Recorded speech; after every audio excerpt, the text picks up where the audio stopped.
In this video, we will understand about indefinite integral and also some of the standard integrals. Let us start with indefinite integral.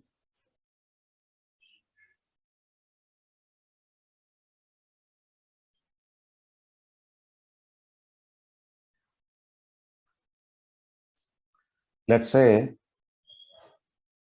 y equal to capital F of x plus c, where c is some arbitrary constant.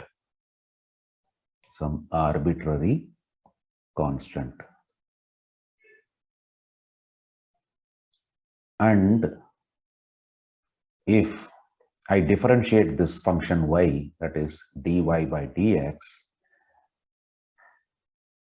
and if I get f of x as the result, then we say that f of x plus c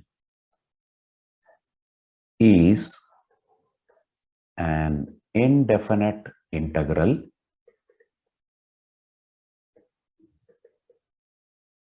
or antiderivative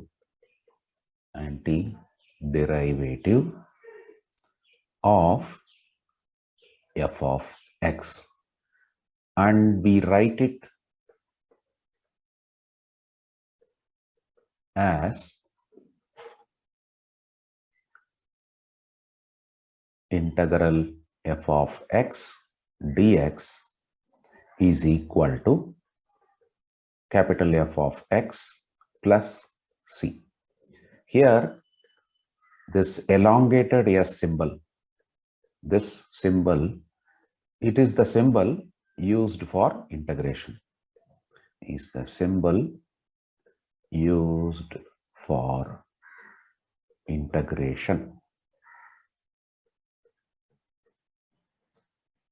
And this f of x here is called the integrand,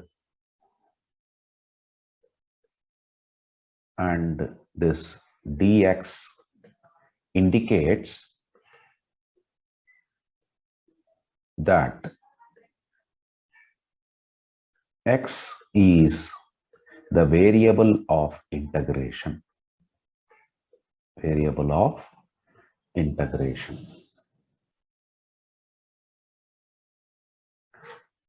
Now let us understand some standard integrals. How do we arrive at?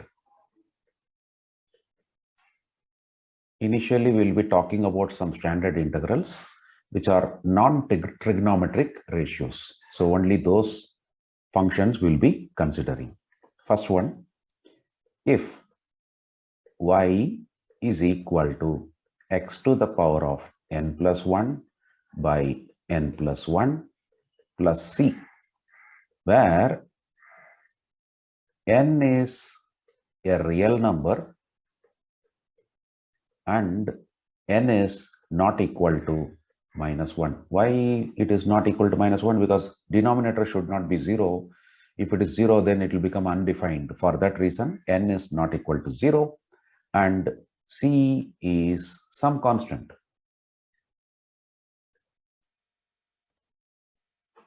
So the c will repeat in our subsequent functions also. It is understood that c is considered to be a constant. Then if you have the function y like this, then we have dy by dx equal to, we know n is some constant number, so I can take out this 1 by n plus 1 outside and differentiate now x to the power of n plus 1. If I do that, I will get n plus 1 times x to the power of n plus 1 minus 1. And if I differentiate a constant, it is 0. Now, this n plus 1 and n plus 1 can be cancelled. This 1 and minus 1 can be cancelled. Ultimately, you will land up with x to the power of n.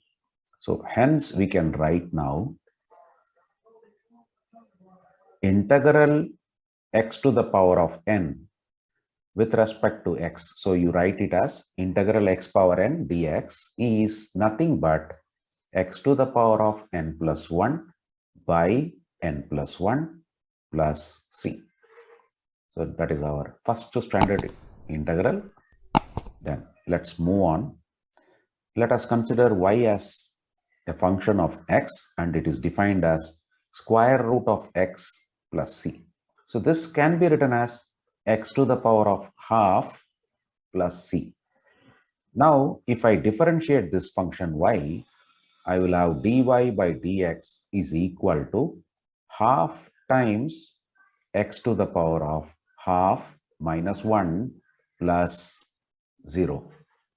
So now this can be further simplified as half to the power of x power, half times x power minus half, which can be written as 1 by 2, and x power half, if it comes to denominator, it will become x to the power of positive half, which is nothing but root x.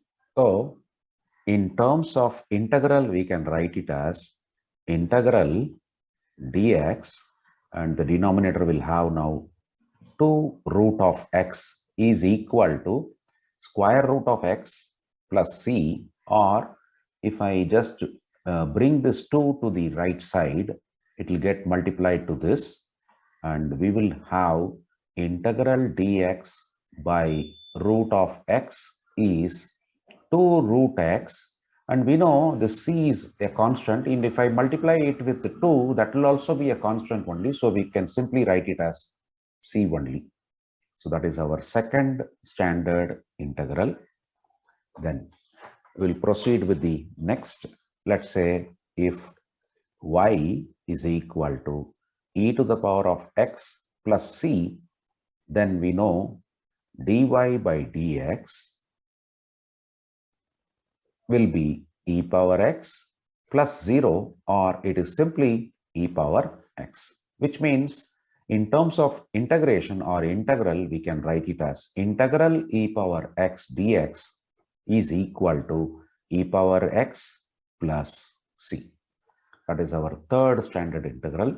Then the next, let's say y equal to logarithm of x to the base e, or natural logarithm of x plus c. Then we know if I differentiate this, dy by dx will be 1 by x plus 0, or simply 1 by x. Or we can write it as integral dx by x is logarithm of x to the base e plus c. That is our fourth standard integral. Then the next, let's say if y equal to a power x plus c, then we know dy by dx is equal to a to the power of x times logarithm of a to the base e, and if I differentiate constant, it is 0, so it becomes simply a power x logarithm of a to the base e. Now in terms of integral, this can be written as integral a power x logarithm of a to the base e dx will be a power x plus c. Now we know this logarithm of a to the base e is a constant, and if I bring it to the left hand side, it will go to the denominator. So we can write it as integral a power x dx is equal to a power x divided by logarithm of a to the base e, and it has to be brought down to this below this c also, means denominator of c also, which means c itself is a constant. We know this is also a constant, so instead of writing that, we can simply write it as c, because c divided by a constant will be a constant only, right? So these are some of the standard integrals. We will further see how do we solve some of the problems of integration in our next video. In case if you find the contents of this video to be useful to you, I request you to please like it, share it with your friends, and also subscribe to my channel. Thank you.